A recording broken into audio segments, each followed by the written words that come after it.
الحمد لله رب العالمين والصلاة والسلام على نبينا محمد وعلى آله وصحبه أجمعين أما بعد. عن أنس بن مالك رضي الله تعالى عنه أن النبي صلى الله عليه وسلم احتجم وصلى ولم يتوضأ أخرجه الدارقطني ولينه. انس بن مالک رضی اللہ تعالی عنہ سے روایت ہے کہ نبی کریم صلی اللہ علیہ وسلم نے پوچھنا لگوایا. احتجم یحتجم احتجام کے معنی ہوتے ہیں پوچھنا لگوانا، سینگی لگوانا جس کو کہا جاتا ہے. جانتے ہیں مشائخ پوچھنا لگوانا کسے کہتے ہیں؟ ہلو،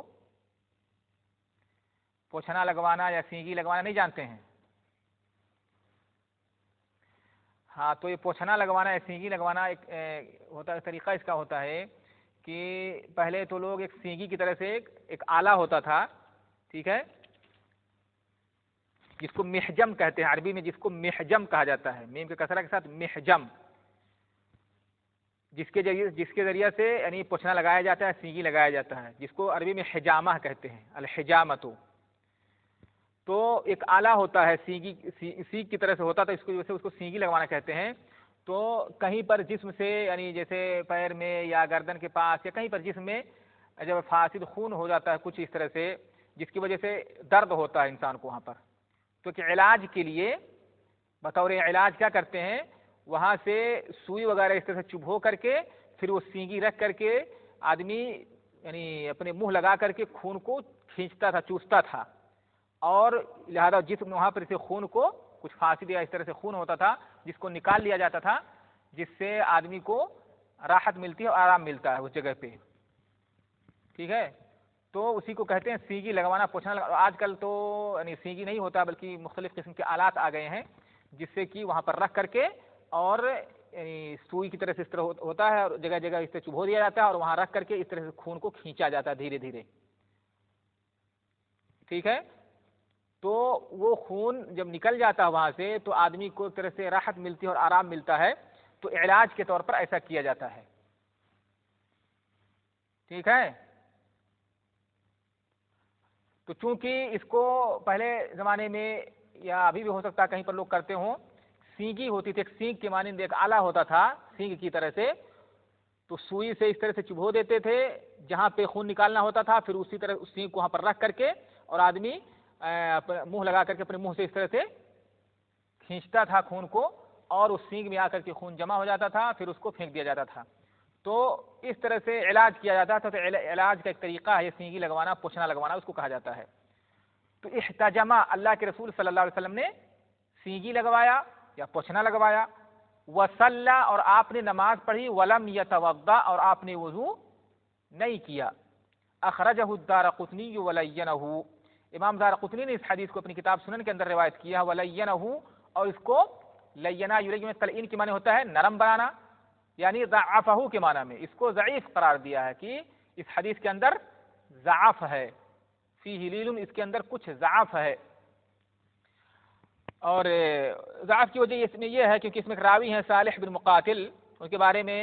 امام دارقطنی نے کہا لیس بالقوی، کہ یہ قوی نہیں ہے،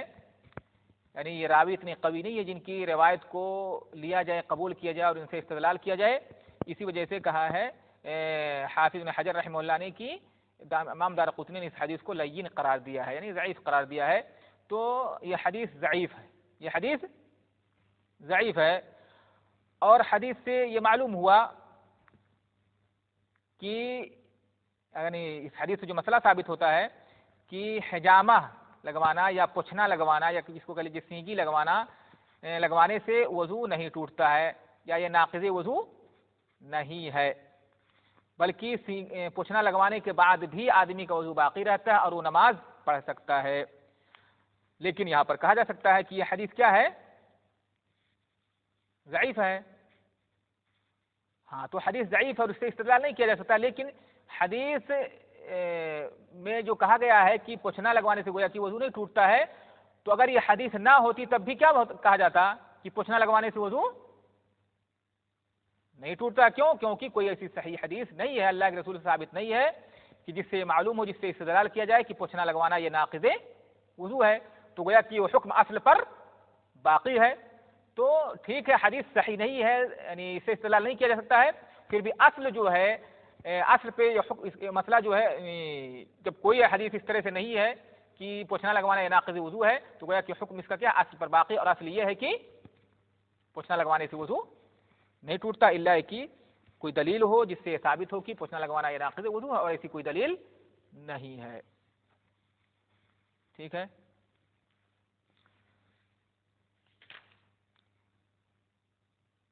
اور اب یہاں پر اس سے پہلے بھی ہم مسئلہ پڑھ چکے ہیں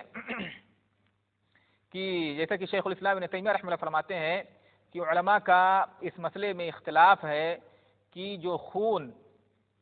جسم سے نکلتا ہے سبیلین کے علاوہ, یعنی پیشاب پاخانہ کا جو راستہ ہے اس کے علاوہ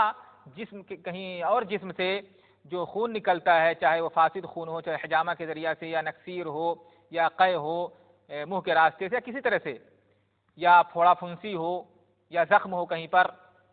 جو خون نکلتا ہے یہ ناقض وضو ہے یا نہیں. ٹھیک ہے. اور میں نے بتایا تھا اس سے پہلے بھی کہ اس میں صحیح بات یہی, راجح یہی ہے کہ اس سے وضو نہیں ٹوٹتا, یا ناقض وضو نہیں ہے. سبیلین کے علاوہ پیشاب پاخانے کا جو راستہ اس کے علاوہ سے اگر خون خارج ہوتا نکلتا ہے کہیں جسم سے تو یہ ناقض وضو نہیں ہے, اس سے وضو نہیں ٹوٹتا ہے. اس کے بعد اگلی حدیث ہے عن معاویہ رضی اللہ عنہ قال قال رسول اللہ صلی اللہ علیہ وسلم العین وکاء السہی فإذا نامت العینان استطلق الوکاء رواہ احمد والطبرانی وزاد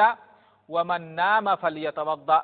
وهذه الزيادة في هذا الحديث عند أبي داود من حديث علي دون قوله استطلق الوكاء وفي كلا الحديثين ضعف. معاویہ بن ابی سفیان, ان کی کنیت ابو عبد الرحمن مشہور صحابی ہیں, معاویہ بن ابی سفیان رضی اللہ تعالی عنہما, اور ابو سفیان ان کے والد ہیں, ان کا نام ہے صخر بن حرب بن امیہ. صخر بن حرب بن امیہ, تو ابو سفیان جن کا نام صخر بن حرب ہے یہ بھی مشہور صحابی ہیں, جانتے ہیں آپ لوگ. تو معاویہ رضی اللہ تعالیٰ عنہ سے روایت ہے, معاویہ بن ابی سفیان رضی اللہ تعالیٰ عنہما انہوں نے فرمایا کہ اللہ کے رسول صلی اللہ علیہ وسلم نے فرمایا العین وکاء السہی. عین کے معنی, عین معنی آنکھ, وکاء کے معنی بندھن, یا جس سے کوئی کسی چیز کو باندھا جاتا ہے, جیسے رسی ہوتی ہے بورا باندھنے کے لیے, ٹھیک ہے, یا کوئی تھیلی وغیرہ کیس وغیرہ باندھنے کے لیے جو رسی ہوتی ہے اس کو کیا کہا جاتا ہے, وکاؤن. یعنی وہ دھاگا یا رسی جس سے کوئی تھیلی یا خاص طور سے مشکیزہ وغیرہ کا منہ جو چمڑے کا ہوتا ہے جس میں پانی وغیرہ رکھتے تھے, مشکیزے کا منہ باندھا جاتا ہے, اس کو کیا کہا جاتا ہے, وکا. اور ہمارے یہاں بورا وغیرہ یا تھیلی وغیرہ ایسا رسی سے یا دھاگے سے باندھا جاتا ہے, اس کو کیا کہتے ہیں, وکا. ہاں بندھن یا جو بھی ہو. السہ سین کے فتحہ کے ساتھ, سہ کے معنی ہوتے ہیں وکاء السہی, سین اور ہا ہے یہاں پر. سہ کے معنی ہوتے ہیں, کہا جاتا ہے حلقۃ الدبر, یعنی پاخانہ کا جو راستہ ہے اس کو کہا جاتا ہے. پاخانے کے راستے کو جہاں سے پاخانہ خارج ہوتا ہے اس حلقہ کو, اس جگہ کو سہ کہا جاتا ہے. اصل میں یہ جو اصل ہے یہ سطحن ہے, اصل لفظ کیا ہے یہ, سطحن. ٹھیک ہے, کیونکہ اس کی جمع جو آتی ہے استاح آتی ہے, استاح.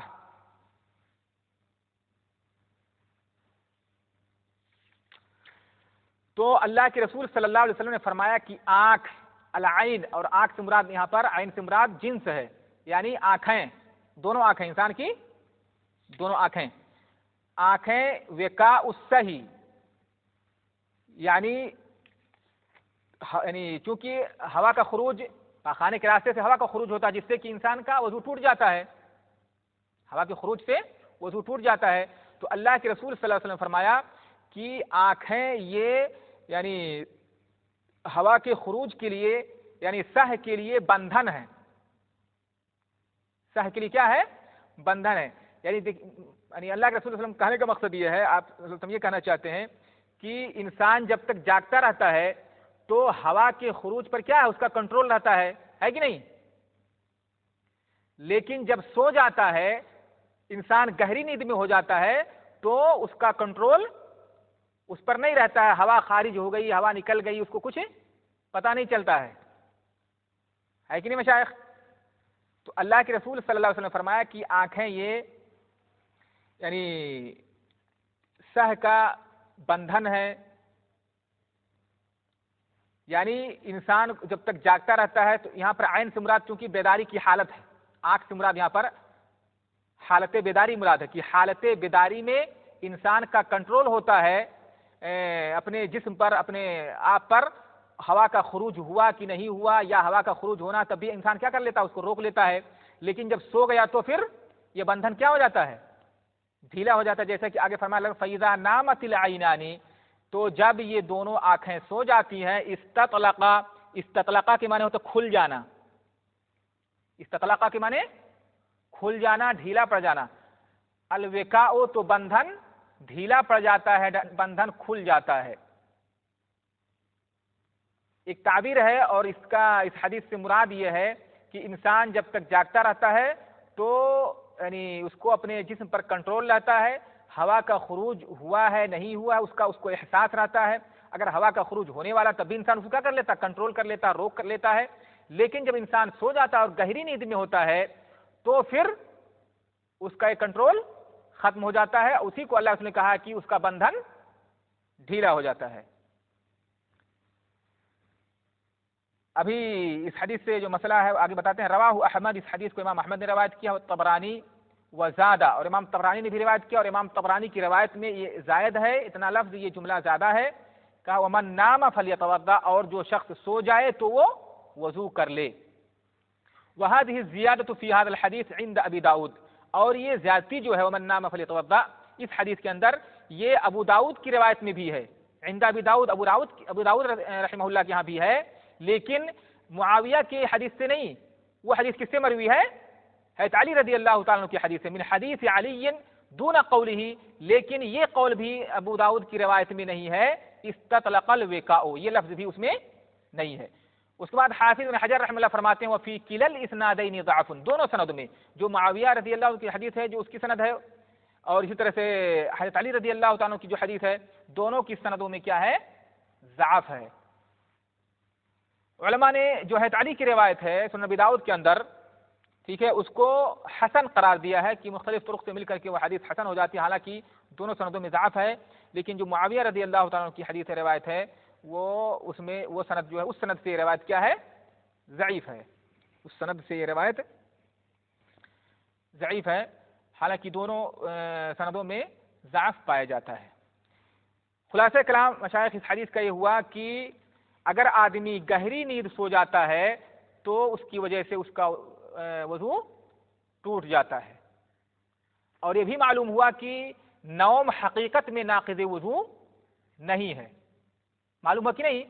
کیونکہ آدمی جب سو جاتا ہے تو اس کا کنٹرول اپنے جسم پر نہیں رہتا ہے، ہوا کا خروج ہوا ہے یا نہیں ہوا اسے احساس بھی نہیں ہوتا ہے،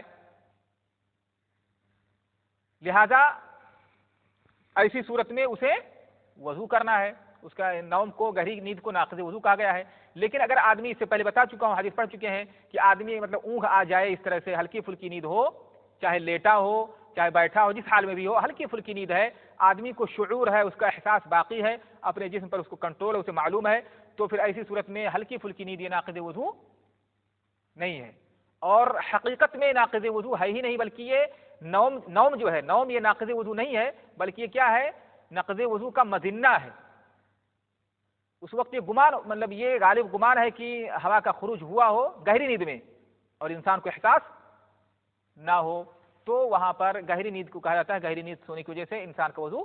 ٹوٹ جاتا ہے، اس کی وجہ سے اس کو وضو کرنا ہے۔ ٹھیک ہے مشائخ؟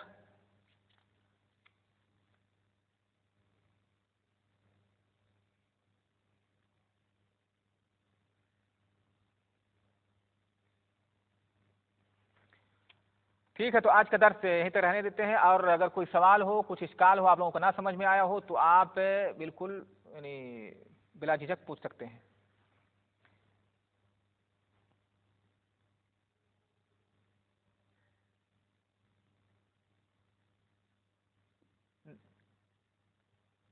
ہاں تو اگر دیکھیے نیا ٹائم ٹیبل جو بن جائے گا تو اس کو شیخ بھیجیں گے، ٹھیک ہے، کیونکہ وہی بناتے ہیں اور وہی انہی کے پاس پورا ہے، میرے پاس نہیں۔ اگر جب وہ بنائیں گے تو فوراً ہر گروپ میں ڈال دیا جاتا ہے، تو ہو سکتا ابھی نہ بھیجو، پھر اگر اس میں کچھ چینجنگ ہوئی ہوگی تو اس کو سب کے پاس بھیجا جائے گا۔ اور اگر جو کیونکہ میرے پاس پتہ نہیں ہے، ہر گروپ میں بھیجا جاتا ہے، اگر اس سے پہلے جو نیا بنا ہوگا انہوں نے بھیجا ہوگا تو آپ کے ساتھیوں میں سے کسی کے پاس پہنچا ہو سکتا ہے اس وقت آپ کا واٹس ایپ بند رہا ہو، کچھ بھی ہو، اور آپ کے پاس نہ پہنچو تو دوسروں سے معلوم کر لیجئے، پتہ چل جائے گا آپ کو۔ ہاں تو پھر نہیں بھیجا گیا ہوگا، کوئی مطلب اس طرح سے ابھی نہیں بھیجا ہوگا، جب وہ چینج کر کے اس میں کچھ چینجنگ کریں گے تو پھر بھیجیں گے انشاءاللہ، ٹھیک ہے۔